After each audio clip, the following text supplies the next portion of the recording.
Chyna had started seeing 𝗚𝗏𝗙𝗢, or Sean Waltman, a former member of Chyna's stable DX. However, both of them were struggling with drug addiction. They found solace in each other and even got engaged, wishing for a better life together. I was in heaven, man. I just thought, okay, fine, happiness. And I think she felt that too.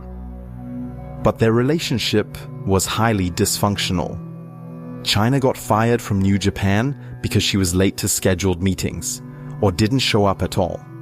Punctuality is deeply ingrained in Japanese culture, and other wrestlers saw Joanie's unreliability as a lack of respect for their time. Back in America, Joanie was looking to establish herself in other avenues outside of wrestling. But after leaving the spotlight of her WWE career, she found it difficult to find work in the show business. WWE had secured the rights to the name Chyna, so she had to use her real name, Joanie Laura, effectively cutting her off from her reputation and star power. But it wasn't just her career. Joanie was struggling more and more with her mental health. She frequently embarrassed herself, drunk or high on drugs. I started hearing stories about her partying and being seen in public places, like not in control of herself. And it was just really, really jarring. And I didn't know that person. Joanie found a way to express herself through music and joined a band as a drummer and singer. And was looking for a way to express myself and move forward. And can't take music or expression away from you. And when you have everything that's taken from you. That's how she felt. Like she had everything taken away from her. Her boyfriend, her career, and even her name. Joanie really identified with the name Chyna, not only because it reminded her of the strong, groundbreaking athlete she used to be, but because it was a time when she had a family. I do feel like there was a sense of abandonment that Joanie felt because we did not keep in touch. We, the WWE community, did not keep in touch.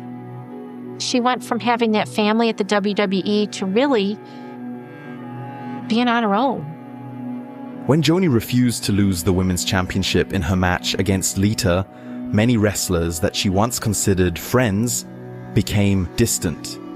I think she really felt alone. Joanie was no stranger to the feeling of being abandoned by those she loved and trusted. But as the cycle kept repeating itself, something changed within her.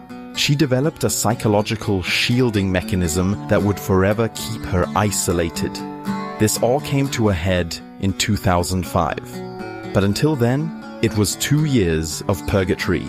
I don't think you appreciate how miserable I can make your life. Stop. You're turning me on. During her relationship with Sean Waltman, Joanie kept appearing sporadically in music videos and other small projects. Then, in 2004, Red Light District released a video that shocked everyone, including Chyna herself. One Night in Chyna. It was tough for everyone who knew her, especially her sister. My initial reaction was horror. Secondly, I thought, that's not the real Joanie, that's drugs. Sean and Joanie reportedly needed money to finance their drug habits and took drastic measures to fill their bank accounts. However, Joanie claimed that she never gave her permission for the to be released. It shocked her when she found out about it. She blamed Waltman for selling their without her permission. She even went so far as to say he and exploited her during their time together. Whether there's any truth to these claims is unclear, but she certainly felt and exploited. She had lost control of her life.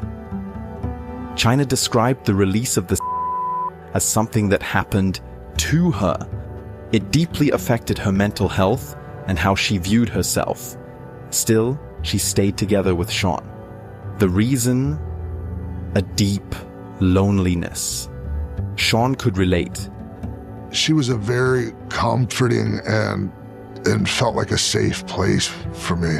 There's that hurt, right? I'm hurting. I'm hurt, and she makes me feel better. And she's the only thing that, besides like the drugs. They both had an imbalance in their life, and they tried to fill the void with the empty dopamine they got from pills and alcohol. On New Year's Day 2005, Chyna was arrested after assaulting her boyfriend. She punched and kicked him in front of his children. 𝗜𝗡𝗙𝗢 filed a case against her, and he called her sister Kathy. The drug use sort of escalated. I knew there was a problem. I showed up at her door. She had no idea I was coming. Classic intervention. Joni, I think you got a problem. I really, really love you. Please do this for me. Will you consider going to rehab? Reluctantly, Joni agreed, but only out of love for her sister. Perhaps in a moment of confusion, they took a private plane to the facility. But when the doctors walked her through the program and asked her to sign the waiver to get her admitted, Joni refused. She got hostile, even toward her sister. And that was the end of our relationship. From then on, Joni wasn't really speaking to me anymore because she was so angry at me for trying to do this. She later sent Kathy a voicemail.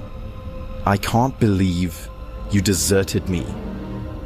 For some reason, Joni read Kathy's attempts to help her as attempts to harm her.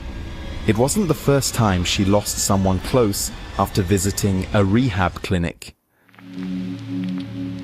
Well, months before her 16th birthday, her personality really changed. Her grades are plummeting. I was told that she was hanging around with a bad crowd. When Joni was 16 years old, her mother found what she thought was marijuana in Joni's room. She then dragged her daughter to a drug rehabilitation center. Inside the rehab center, they asked Joni to pee in a cup, and her mother accompanied her to the bathroom. They wanted to take a sample of her urine, so they sent me into the bathroom with her, and she went in the cup and threw it at me. Just threw it at me. It was very defiant. It was the last of their many fights. Her mother kicked her out of the house. She never saw Chyna again. Give me a break. I mean, what kid doesn't smoke pot, right? I just don't like the way that whole thing was handled. In Kathy, Joni lost not only her sister, but also her best friend. She was the only one who supported her when her mother abandoned her, when Hunter abandoned her, when wrestling abandoned her. In 2005, Joni appeared on the reality TV show The Surreal Life, where she openly discussed her pain over her wrestling career ending, her failed relationship with 𝗜𝗡𝗙𝗢, and her desire to be seen as more than a wrestler and more than a sex symbol. She sought acceptance and understanding from her housemates, wanted to heal and recover.